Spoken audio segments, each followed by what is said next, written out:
नेतानगरी is brought to you by My Store Hub, her store online. Cooker की अगली city से पहले ना ये ढाबा ऑनलाइन कर देना है।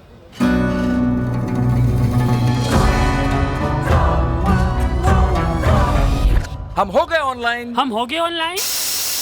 आ गया है माई स्टोर ऐप। ये किसी भी स्टोर को ऑनलाइन करे सिर्फ 15 सेकंड में। माई स्टोर, अब हर स्टोर ऑनलाइन। अगर आपको पता चले कि आप बनने के बाद आप नेता नगरी में विषय है किसान प्रोटेस्ट का, इसके इर्द गिर्द हुई हिंसा का, किसान संगठनों की रणनीति का और जो अलग अलग आख्यान प्रति आख्यान रचे जा रहे हैं उनका।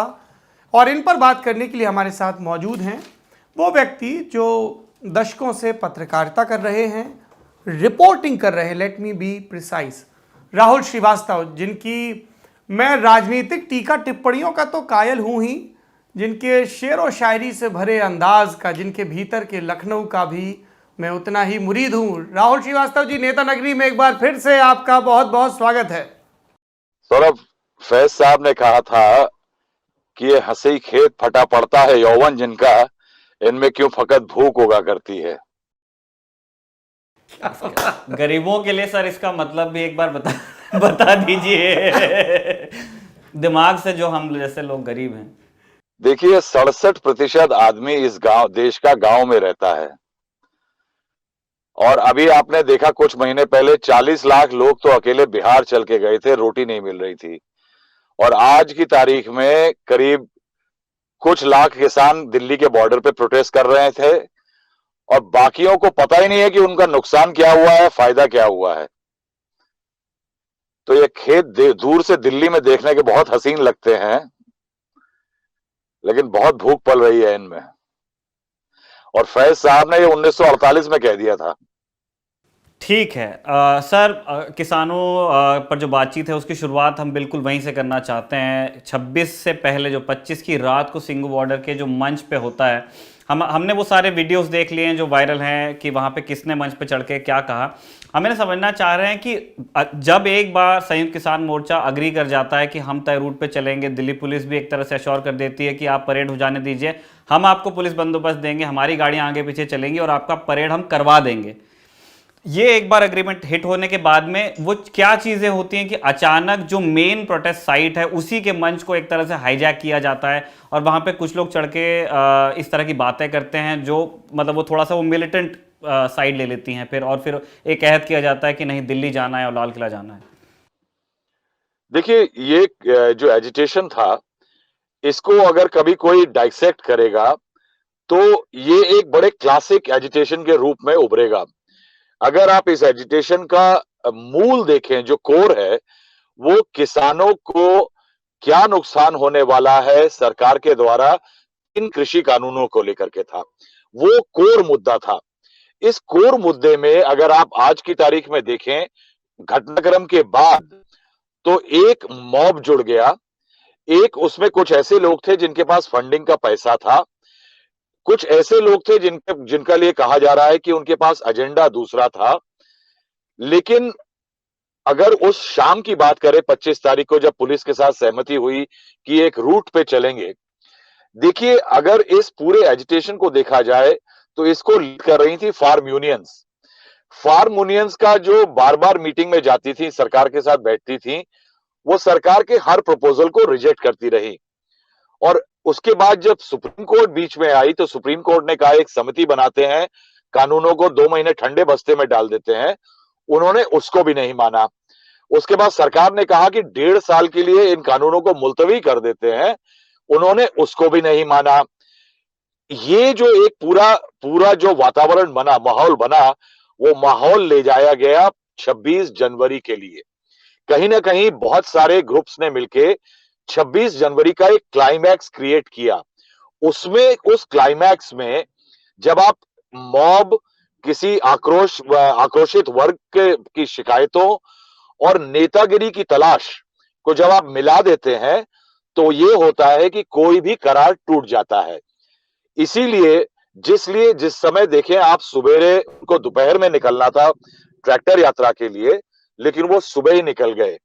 क्योंकि एक वर्ग ने अंदर क्राउड को, मॉब को ऐसा भड़का दिया था जिनका उद्देश्य किसान का बिल नहीं था, जिनका उद्देश्य किसान नेताओं की तरह नेतागिरी नहीं था, वो बेसिकली लाल किला और इंडिया गेट जाने के लिए निकले थे।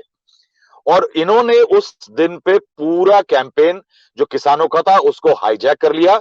अंग्रेजी में एक कहावत है, usually the dog wags the tail, this time, इस बार the tail was wagging the dog. और पूरा हाथ में जो ये लिया गया, ये मॉब के द्वारा लिया गया। और इसमें बहुत सारी बातें हैं जो कि हम लोग काफी समय से कह रहे थे। किसान नेता कह रहे हैं कि हमें नहीं पता था कौन लोग आ गए।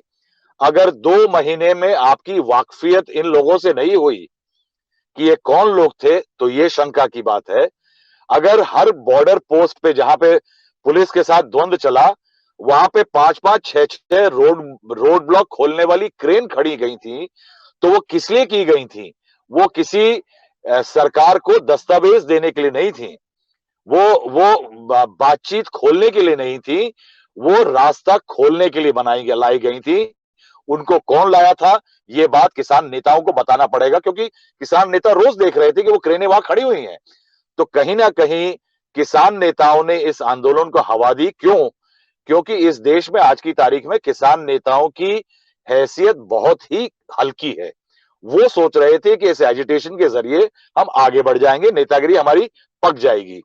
एक किसान थे, उनको लगा कि इन लोगों के पीछे आने से शायद हमारी मुश्किल सॉल्व हो जाए, या शायद उनको जो शुबा था कि बिल खराब है या कानून खराब है वो हट जाएंगे।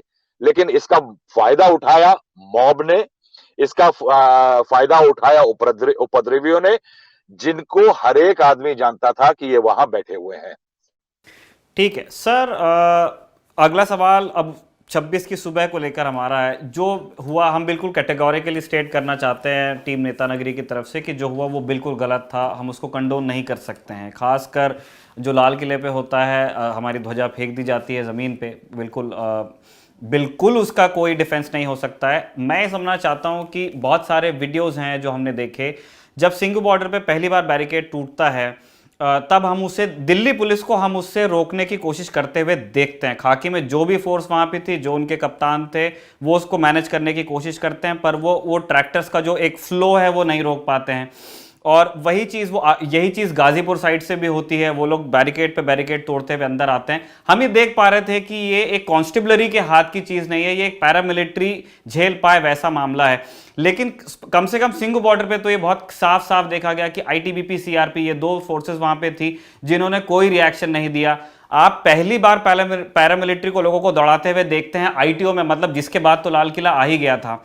तो और फिर 12:30 और 22 सेकंड पे दिल्ली पुलिस एक फ्लैश करती है अपने तमाम आला अधिकारियों को कि ये प्रोटेस्ट इन जगहों पे जा सकता है। बावजूद इसके 6:30 बजे जाकर के वायलेंस एक तरह से रुकती है और आईटीओ को खाली कराते हैं। तो ये जो कॉन्स्पिरेसी थ्योरी वाली जो बात है, जो ये सवाल पूछा जा रहा है कि क्या ये प्रोटेस्ट अलाउ किया गया है कैपिटल में, इस बारे में आपकी क्या जानकारी है सर? आपने लोगों से बात की होगी, आपने स्वयं भी उसे देखा, आपको क्या लगता है सर?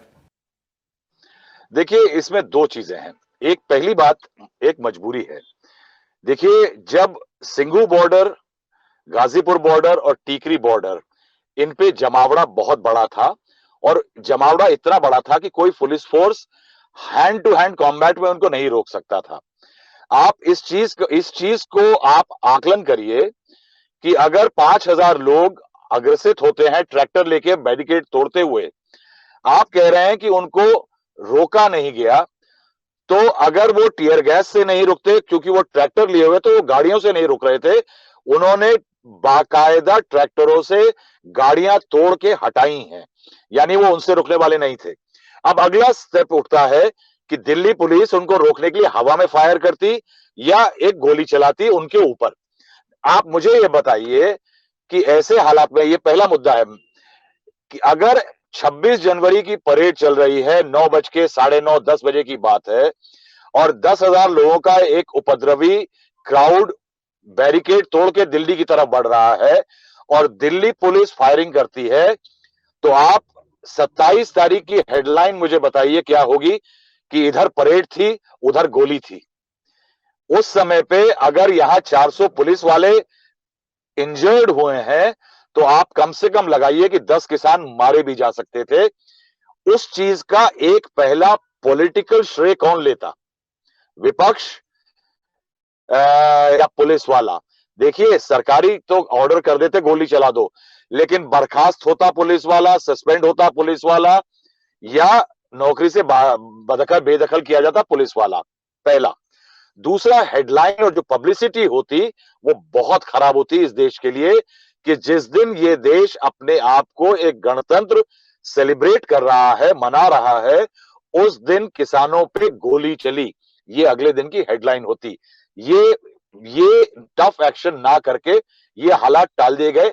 अगर आप इसको ठंडे मन से सोचेंगे तो ये बहुत खराब हेडलाइन होती, एक। दूसरा, जरूर एक पॉलिटिकल फैसला कहीं लिया गया। आप देखिए, जब से किसानों से बातचीत हुई, शुरू में सरकार ने एक रवैया लिया कि ये खालिस्तानी घुस गए हैं, इनमें नक्सली हैं, लेकिन उसके बाद एक राजनाथ साहब की एक स्टेटमेंट आती है कि किसानों को नक्सली कहना ठीक नहीं है। सरकार ने रवैया बदला।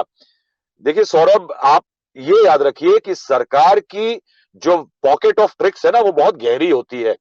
किसान यूनियन और तमाम यूनियनें उनसे बहुत लंबे तक लड़ने में उतने सक्षम नहीं हो सकते, क्योंकि सरकार है, ये कार नहीं है। तो सरकार ने, आप देखिए, पैंतरा बदला। पहले बातचीत के लिए बार बार बुलाते रहे, फिर कहा कि आपकी बातों पे अमेंडमेंट करने को तैयार हैं। किसानों ने कहा नहीं चाहिए, उन्होंने कहा कोई बात नहीं, फिर आइए बात के लिए। सरकार ने बातचीत, क्लैरिफिकेशन, एश्योरेंस, तमाम चीजें दी है। नहीं बनी बात, किसानों को सरकार सुप्रीम कोर्ट चली गई। सुप्रीम कोर्ट ने कहा धरना रहेगी, किसान ऐसा करें, एक समिति बनाएंगे हम, उसमें चले जाएं। किसानों ने उसको रिजेक्ट कर दिया। सरकार वाजिब दिखी, किसान गैर वाजिब बात करते देखे गए। उसके बाद सरकार लाई कि 1.5 साल तक मुलतवी कर देते हैं कानूनों को, आप कमेटी में आ जाइए। किसान फिर गैर वाजिब लगा कि ऐसा सिग्नल गया, देखिए सरकार तो मनुहार कर रही है, ये मना कर रहे हैं। उसके बाद एक एटमॉस्फेयर बना ब्रेकडाउन का।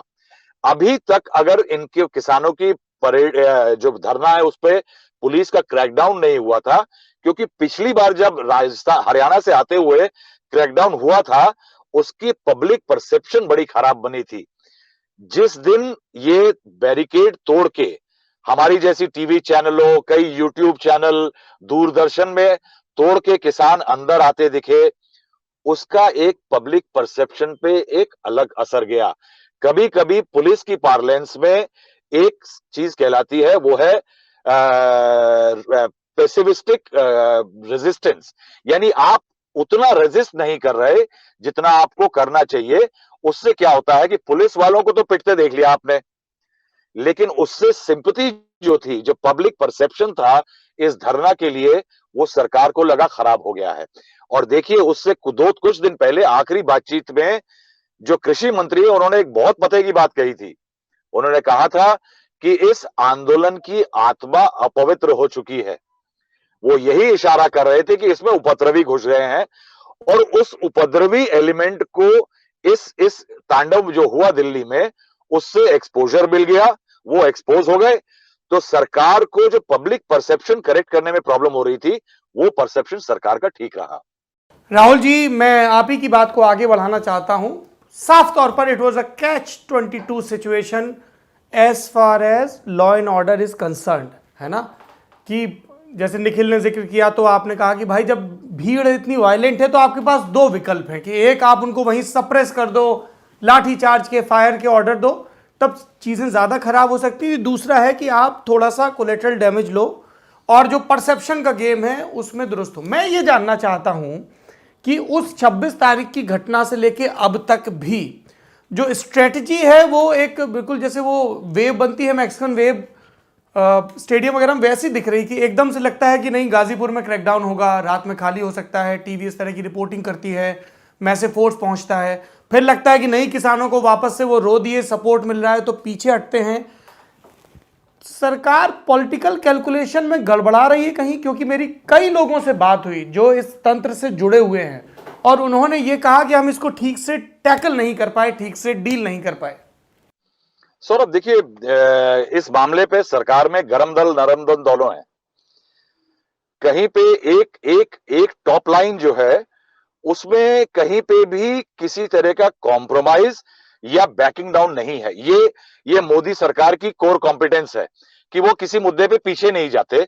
बारिंग 2014 से लेकर के अभी तक वो लैंड एक्विजिशन का मामला था जिसमें उन पे सूट बूट की सरकार, किसान विरोधी, जन विरोधी आरोप लगे, तो उसको चुपचाप वापस ले गए, ठंडे बस्ते में डाल के उसको भुला दिया गया है। लेकिन आप देखिए सीएए 370 और तमाम मामलों पे तमाम दबाव के बावजूद कहीं भी सरकार बैक डाउन नहीं हुई। ये है इस पार्टी का, इस सरकार का गरम दल। लेकिन दूसरा एक जो दल आता है, जो एक आइडियोलॉजिकल और पॉलिटिकल प्रॉब्लम है, वो है पब्लिक परसेप्शन की। ये क्या है, अभी तक बीजेपी तमाम मुद्दों पे हिंदू मुसलमान, भारत पाकिस्तान, कश्मीर और बाकी हिंदुस्तान, ये सब करके एक फॉल्ट लाइन खड़ी कर देती थी। लेकिन ये किसान जो है ना, ये बहुत विकट चीज है। ये कम्युनल लाइंस पे या कास्ट लाइन पे डिवाइड करने में आसान नहीं रहा, और उस डिवीजन के फेलियर में क्योंकि नहीं हो पाया, उस कारण में सरकार अभी तक ये गेज नहीं कर पा रही है। हालांकि एक भारत बंद बुलाया था किसानों ने, वो विफल हो गया। सरकार ने ये बात बाद में कही भी कि जब इनको पूरे देश में समर्थन नहीं मिल रहा है, यानी फार्म बिल के या फार्म कानूनों के खिलाफ परसेप्शन नहीं है। लेकिन कहीं ना कहीं अभी भी किसानों पर सख्ती करने में सरकार झिझक रही है, क्योंकि उसको किसान नेता, मॉब और दुष्ट उपद्रवियों में कोई उस समय डिस्टिंक्शन नहीं कर पा रही है। दूसरा, कल रात को जब बात उठी कि वो शायद उठाया जाएगा, सौरभ, थोड़ा सा वो प्रेशर टैक्टिक्स थी कि राकेश टिकैत जैसे नेता थोड़ा, क्योंकि नरेश टिकैत चले ही गए थे, तो उनको लग रहा था कि शायद वो उनके कारण ये लोग भी वापस चले जाएंगे, तो चला जाएगा, ये आंदोलन थोड़ा कमजोर पड़ जाएगा अगर नेता पीछे हो जाए। नेताओं के अरेस्ट से थोड़ा फर्क पड़ता है सौरभ, यूजुअली। इसीलिए अंग्रेज एक टाइम में गांधी जी, नेहरू जी को जेल में डाल दिया करते थे, कुछ भी अगर होने वाला उससे पहले जेल में डाल दो। लेकिन यहाँ पे परेशानी जो सरकार के लिए बार बार आ जाती है कि कल शाम को जो अरेस्ट का बात हो रही थी वो थोड़ा हाइप ज्यादा हो गया। मैं क्यों कह रहा हूं, क्योंकि आज पार्लियामेंट का सेशन होना था सौरभ, और किसी भी तरह से जब 16 से 19 पार्टियां प्रेसिडेंट के उद्घोष को, जो कि ज्वाइंट सिटिंग में होता है, उसको बॉयकॉट के हो रहा हो किसानों के मुद्दे पे, किसानों का अरेस्ट उससे एक दिन पहले नहीं होता। ये थोड़ी सी जो अंडरस्टैंडिंग की इशू थी, पुलिस ने हिंदी में जिसे कहा जाए ना प्योरली कि भड़क मारी थी जाकर के, कि शायद जो उस भड़क से जो किसान नेता है वो थोड़े पीछे हो जाएंगे और उससे आंदोलन कमजोर हो जाएगा। लोहा गर्म है, कोशिश कर डालो। अभी सरकार की कुछ ऐसी भी स्ट्रेटजी दिख रही है कि अब देखिए, अगर जब भी जैसे हम लोग टिकैत का बयान सुन रहे थे कि नहीं, सरकार बुलाए, बातचीत करे, कि दोनों लोग फिर से एक मिडिल ग्राउंड तलाशने की कोशिश करेंगे, जिसमें शायद तमाम शर्तों के साथ अब एक शर्त यह भी जोड़ दी जाए कि जो किसान यूनियन के नेता हैं उनके ऊपर जो मुकदमे दर्ज हैं वो वापस किए जाएं, और एक मिडिल ग्राउंड हो, फेस सेवर हो सबके लिए। ऐसी कुछ कोशिशें होंगी नए सिरे से बजट सत्र के दौरान? देखिए सौरभ, सरकार की तरफ से कांस्टेंट कोशिश यही रही है कि जो लोहा अकड़ा हुआ तो पीट के, ठोक के, आग से तपा के थोड़ा सा मोड़ दिया जाए। कोशिश सरकार की यह है। सरकार ने एक चीज जो अचीव कर ली इस पीरियड में, देखिए सौरभ, और इसके कारण किसान यूनियनों के लिए, यूनियन नेताओं के लिए थोड़ी मुश्किल बन गई है। जब दंगा हो रहा था दिल्ली में तो किसान नेता नदारत थे, और उसके बाद जब उनसे पूछा गया कि आप कहां थे, भीड़ पर कोई कंट्रोल भी नजर नहीं आ रहा था उस वक्त। कंट्रोल नहीं था सौरभ। तो ये बात किसान नेता भी जानते हैं कि सरकार जान गई है कि ये जिस भीड़ को ये लेके आए हैं उस पे इन्हीं का कंट्रोल नहीं है। देखिए, ऐसा है कि मेरी जेब में जब 50 रुपए होगा तभी आप 500 रुपया डालेंगे। जब सरकार ये जान गई कि इनके गले में पैसा नहीं है ज्यादा या समर्थन नहीं है बहुत ज्यादा, लोग इनकी नहीं सुनते हैं, तो किसान यूनियनों की नेगोशिएटिंग पावर कम हो गई है। और इसलिए सरकार इस समय अगर बात करेगी तो वो किसान नेताओं की टर्म पे नहीं करेगी, कोशिश करेगी कि एक मिडिल ग्राउंड टर्म तैयार हो जिसपे बातचीत हो, वरना सरकार का खुला ऑफर है कि 1.5 साल के लिए कानून को मुलतवी कर दिया जाए, तब तक हो जाएगा। तो कहीं ना कहीं जो स्थिति का निर्माण हुआ है वो इस तरह हुआ है कि किसान नेताओं का जो कद था छोटा हो गया, किसानों के एजिटेशन में दरारें पड़ गई, किसान अपने नेताओं से थोड़े हतोत्साहित हो गए, सरकार का पब्लिक परसेप्शन थोड़ा इंप्रूव हो गया। ये हालात जो है ये सरकार चाहेगी कि अपनी टर्म पे दोबारा बातचीत शुरू की जाए।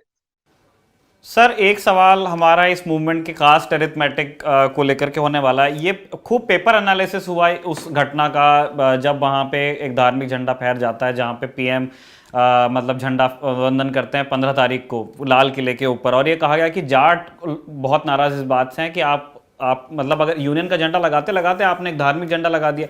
हो सकता है हम बहुत अग्री नहीं करते हैं इस चीज़ से। और फिर ये कहा गया कि जाट सपोर्ट कम हो जाएगा, और ये इंपॉर्टेंट इसलिए था क्योंकि सिंगू बॉर्डर और टीकरी बॉर्डर यहाँ पे आगे हो सकते हैं सिख किसान या ज़्यादा पंजाबी किसान हो सकते हैं, लेकिन मॉरल सपोर्ट पीछे उनके खाप का सपोर्ट है, जो जिन्होंने कहा है कि अच्छा हाँ ठीक है ये चलने दीजिए, कोई दिक्कत नहीं है, फुल सपोर्ट है यहाँ पे। अब हमारे पास में कल का फिर एक दिन आता है जब राकेश टिकैत की रोती हुई तस्वीर आती है, वो कहते हैं मैं पानी नहीं पीऊंगा यहाँ का, और फिर लोग कहते हैं कि नहीं आप नहीं पिएंगे वहाँ का पानी, पानी आएगा, और वो दोबारा फिर कैमरा के जब वो पानी आता है तो फिर वो पानी पीते हुए दोबारा रोते हैं। इसने दोबारा जाट सपोर्ट को गैल्वनाइज किया है वेस्टर्न यूपी में और अब हरियाणा में भी। जींद में तो कल ही रोड ब्लॉक्स हो गए थे। मैं ये समझना चाहता हूं कि जाट्स हैव बीन वो कोर वोटर बेस जो है बीजेपी का उसका हिस्सा है। अगर वो इस तरह से रैली होते हैं इन छवियों से तो क्या ये बीजेपी के लिए दोनों स्टेट्स में प्रॉब्लम वाली बात नहीं है? स्पेशली यूपी में तो वो क़यादत को चुनौती है, योगी जी की सरकार में हो रहा है। थोड़ा सा मैं इसमें करेक्शन करना चाहूँगा। पिछले कुछ वर्षों में हरियाणा में और यूपी में भी एक साइजेबल चंक 2019 में पोस्ट 2017 जाट बीजेपी का कोर वोट नहीं रहे हैं। हमने भूपेंद्र हुड्डा का जो वापस उभार देखा है वो उसी प्लैंक पे देखा है, या जेजेपी का उभार भी 2014 में एक स्प्लिट था जब मिले थे। इस सवाल में मैं राहुल जी अपनी बात भी जोड़ना चाहूँगा। ये कुछ ऐसी चीज़ें हैं राहुल जी जो कैमरे पर नहीं कही जाती हैं पर बातें खूब होती हैं इस पर, और चूंकि हमारा ये कॉल है कि नेता नगरी में खुलकर बात होगी इसलिए ये बात कही जा रही है कि लगातार एक सेक्शन था जो ये रंग देने की कोशिश कर रहा था कि ये सिखों का, कई दफ़ा तो कह दिया गया जट सिखों का, फिर कभी कहा गया कि पंजाबियों का, और अलग अलग इस तरह के एलिमेंट्स का नाम कि उनका आंदोलन है। लेकिन जब आंदोलन का कलेवर बढ़ा उसमें और भी रंग आके जुड़े तो ये स्वर कुछ मध्यम पड़ गया। लेकिन 26 तारीख के बाद एक ये देखा गया है कि जो एपी सेंटर सिंघू बॉर्डर था और जो ज़्यादातर पंजाब की किसान यूनियंस को लीड कर रही थी, 29 तारीख आते आते वो एपी सेंटर गाजीपुर हो गया है, और जो पंजाबी हैं सिख हैं वो थोड़ा सा अभी पीछे चले गए हैं, और जो जाट बेल्ट है आपकी सोनीपत पानीपत रोहतक जींद तक जाती है, फिर इधर वेस्टर्न यूपी में आपकी सहारनपुर मुजफ्फरनगर वाली पूरी जितनी खाप बेल्ट है वो एक नए सिरे से आगे आके लीड करती दिख रही हैं। What's your take on that? देखिए सौरभ, आपने जो सवाल में बीच में आपका जो इंटरवेंशन था बिल्कुल सही था। एक्चुअली अगर आप जाट इतिहास में जाएं तो खैबर के जहां के इलाकों से लोग आते हैं तो वहां पे इनका ये धर्म फॉलो नहीं करते थे, ना ये हिंदू थे ना मुसलमान थे। और अगर आप इतिहास में जाएं तो आप कहें कि जाट वोट का नुकसान होगा सौरभ, पंजाब में जाट वोट अकालियों के साथ है, जट सिख जो है वो अकालियों के साथ है। हरियाणा में जाट वोट को न्यूट्रलाइज करने के लिए ही बीजेपी ने खट्टर पॉलिटिक्स खेली, 35 बनाम 1 वाला जो पूरा फॉर्मूला चला था, खट्टर पॉलिटिक्स खेली। उत्तर प्रदेश में जाट बीजेपी का नहीं, जाट ने एक बहुत बढ़िया अपना इंडिविजुअल अलायंस क्रिएट किया था मुस्लिम्स के साथ, जिसमें उसने एमजे थ्योरी बनाई थी, जिसमें चरण सिंह जैसे नेता, मुलायम से और बाकी कई नेता फायदा उठा गए। जाट तब जाके हिंदू हुआ जब मुजफ्फरनगर में दंगे हुए, उसके बाद से ये बीजेपी के साथ आया। जाट बीजेपी का वोटर नहीं है।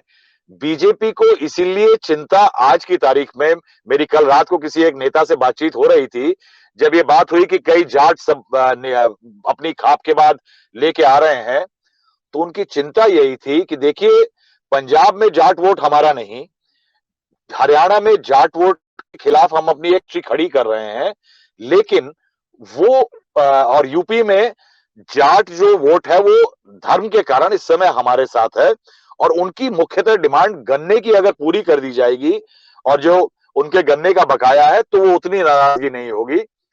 चिंता सिर्फ इस समय सरकार को जाट को लेकर के यह है कि उनका बाकी कई जो उनकी डिमांड है वो भी सरकार के खिलाफ यहां आकर के बैठ जाएंगे, और सरकार के लिए जाट टेम्पर को हरियाणा में झेलना मुश्किल होगा।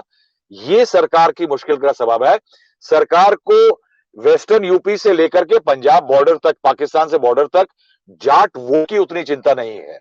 जी, मेरा आखिरी सवाल राहुल जी, अभी प्रभु चावला जी से भी बात हो रही थी बजट सत्र को लेके, चूंकि आप भी पॉलिटिकल एडिटर हैं, सब चीज़ें देख रहे हैं, कवर कर रहे हैं। सड़क पर जो हो रहा है सब तरह की राजनीति, उसका संसद में रेजोनेंस क्या होगा, मैं ये जानना चाहता हूं, आपके विचार।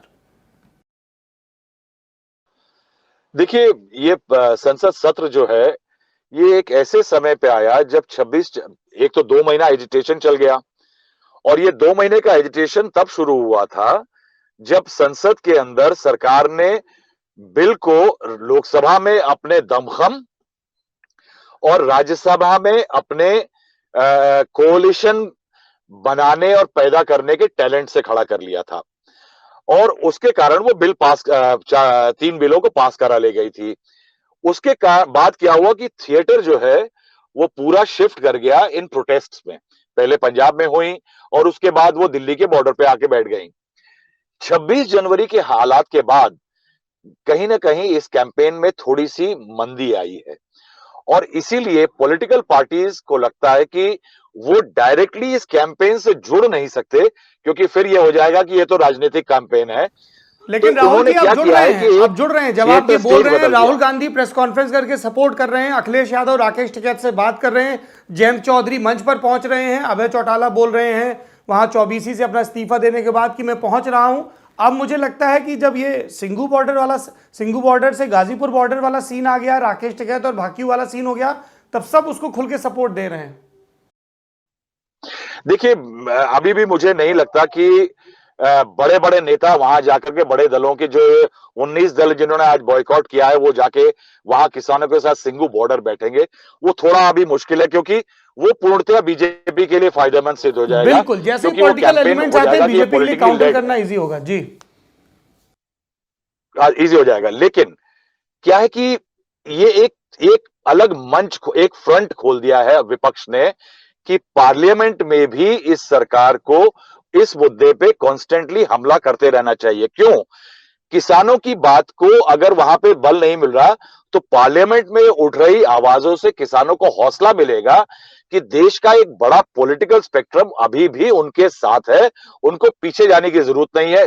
दूसरा डर देखिए ये भी है कि अभी तफ्तीश चल रही है 26 जनवरी के मामलों में। ये पॉसिबिलिटी है कि कई सारे किसान नेता अरेस्ट हो जाएंगे, और उस लीडरलेस मूवमेंट को एक पॉलिटिकल टेम्पलेट पकड़ानी होगी कि जिससे कि लगे कि पॉलिटिकल पार्टीज भी उनके साथ है। और ये एक रणनीति के तहत आप देखिए, कल गुलाम नबी आजाद घोषणा करते हैं कि 16 पार्टी होंगी, आज 3 पार्टी और जुड़ गई, उसके अलावा राहुल गांधी ने कह दिया। तो आप देखिए कि एक पॉलिटिकल कोर न्यूक्लियस इधर बनाया जा रहा है, और किसानों को सिग्नल दिया जा रहा है कि आप संघर्ष करो, हम आपके साथ हैं। चलिए राहुल श्रीवास्तव जी, इस पूरे मसले पर हमसे बातचीत करने के लिए बहुत बहुत शुक्रिया, और उस फैज के जरूरी शेर के लिए भी शुक्रिया।